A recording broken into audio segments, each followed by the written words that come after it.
Pemirsa, setelah tol darat dan tol laut, kini ada lagi istilah tol langit. Bahkan tol langit ini sempat menjadi trending topik di media sosial. Istilah ini muncul usai calon presiden nomor urut 01 Joko Widodo memaparkan soal mega proyek sistem komunikasi kabel laut Palaparing. Proyek yang menjangkau 34 provinsi, 440 kabupaten kota ini diprediksi akan mampu meningkatkan ekonomi digital Indonesia. Lalu apa saja sebenarnya manfaat dari pembangunan infrastruktur teknologi informasi tol langit ini? Bersama saya Tasya Liutmila, Prime Time Talk kali ini akan membahas tema Tol Langit Jokowi. Dan sudah hadir di studio bersama saya Menteri Komunikasi dan Informatika Rudi Antara. Selamat sore Pak Rudi Antara. Selamat sore, Assalamualaikum warahmatullahi wabarakatuh. Waalaikumsalam warahmatullahi wabarakatuh. Terima kasih sudah hadir di studio kami. Tapi sebelum kita mulai perbincangan kita pada sore hari ini, kita akan kembali menyimak pernyataan calon presiden nomor urut 01 Joko Widodo pada debat Capres akhir pekan lalu terkait pembangunan infrastruktur Palaparing untuk mendukung ekonomi digital Indonesia. Kita dalam rangka infrastruktur, dalam rangka mendukung unicorn ini, kita juga membangun infrastruktur yang tadi sudah saya sampaikan, Palaparing. Di Indonesia bagian Barat telah 100% selesai, Indonesia bagian Tengah 100% selesai, Indonesia bagian Timur 90% selesai, dan nanti di Juni insya Allah 100% juga akan selesai. Ini menyambungkan backbone dengan broadband dengan kecepatan yang sangat tinggi. Kemudian yang kedua juga sistem 4G. Ini akan kita teruskan, sekarang baru mencapai 74%.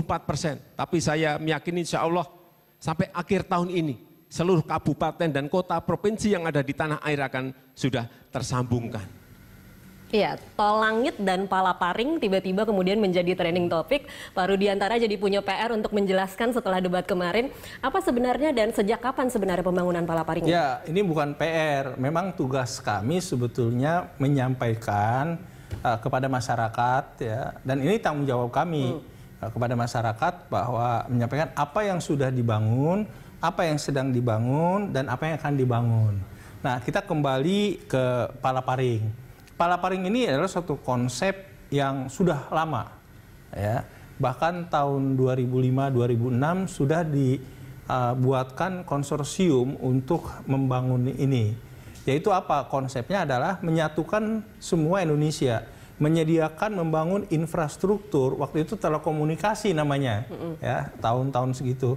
Nah, sekarang kan sudah berubah. Kita tidak bicara lagi telekomunikasi, kita bicaranya internet. Internet pun orang mau yang lemot gitu, maunya yang kecepatan tinggi. Mau nonton apapun, nonton televisi, streaming, kemudian video, maunya yang nggak buffering semuanya. Nah, ini pemikirannya bagaimana menyatukan seluruh Indonesia, bagaimana hadir di setiap kabupaten dan kota madya seluruh Indonesia. Nah, ini koreksi sedikit, bukan 404 tadi, ada 514. Oke. Kabupaten dan kota madya seluruh Indonesia, setidaknya ada di ibu kotanya hadir. Mengapa harus dibangun? Ini seperti jalan tol, ya, Jakarta Bandung. Ya, kalau tidak ada jalan tol Jakarta Bandung, itu kita mau ke Purwakarta baru sampai Cikampek harus keluar, maksudnya jalannya jalan nasional atau jalan provinsi. Nah, saking padatnya jadi macet. Sama aja kita juga kalau internet saking banyaknya jadi lemot. Nah, inilah yang disebut Palaparing itu jalan tolnya. Nanti aksesnya tetap harus dibangun oleh operator. Nah, kembali kepada sejarahnya. Jadi tahun 14 tahun lalu berarti itu sudah dibahas, dibicarakan di struktur, bahkan sudah dibahas di Indonesia Infrastructure Summit. Hanya memang strukturnya belum ketemu saat itu. Nah, tahun 2015 kami memulai mencoba menstrukturnya. Strukturnya yang kita gunakan adalah menggunakan skema PPP, Public Private Partnership, atau kerjasama pemerintah dan badan usaha. Ya, badan usahanya ini boleh swasta, boleh BUMN, boleh siapapun lah.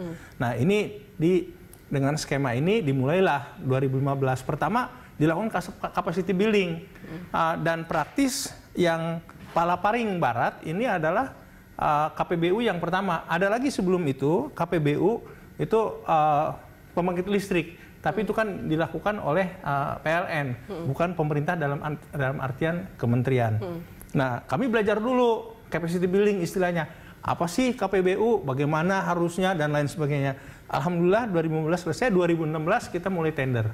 Kemudian tender, dan Barat tahun 2018 kemarin, jadi kurang dari 2 tahun, ya, kurang dari setahun bahkan, itu KPBU yang cepat, ya, itu akhir Maret lalu, awal April lalu itu sudah beroperasi. Itu di Barat, itu mencakup Natuna, Anambas, dan sebagian kota di Riau. Jadi kalau dengan skema seperti itu dari pemerintah sendiri ada keluar pendanaan tidak Pak Rudi? Skema KPBU dengan affiliate payment itu struktur sama dengan BOOT, Build, Operate, Own, and Transfer. Jadi konsorsium pemenang dia mengeluarkan dana untuk membangun. Nah, kalau sudah membangun, sudah operasional, baru mendapatkan pembayaran cicilan. Jadi baru kemudian bisa membayar kembali setelah itu beroperasi begitu? Sudah mulai beroperasi, karena ini menggunakan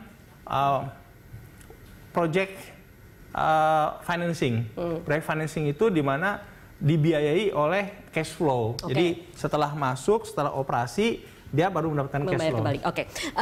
Jadi Barat sudah beroperasi, Tengah sudah beroperasi, kemudian Timur 90%. Konstruksinya timur 90%. Apa yang kurang dari 90% ini saat ini? Statusnya sudah sampai mana? Pertama, timur itu mencakup Papua. Yang secara geografis memang terutama di pegunungan tidak mudah narik kabel fiber optik.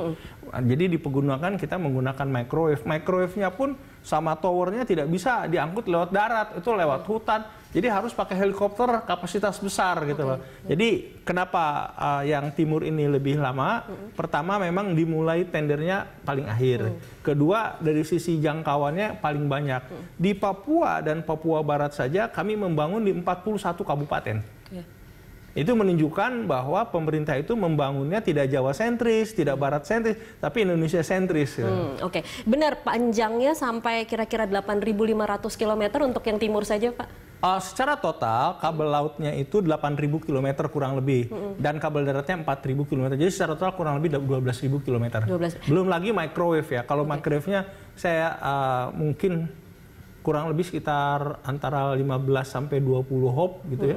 Artinya jumlah titik, jumlah towernya gitu.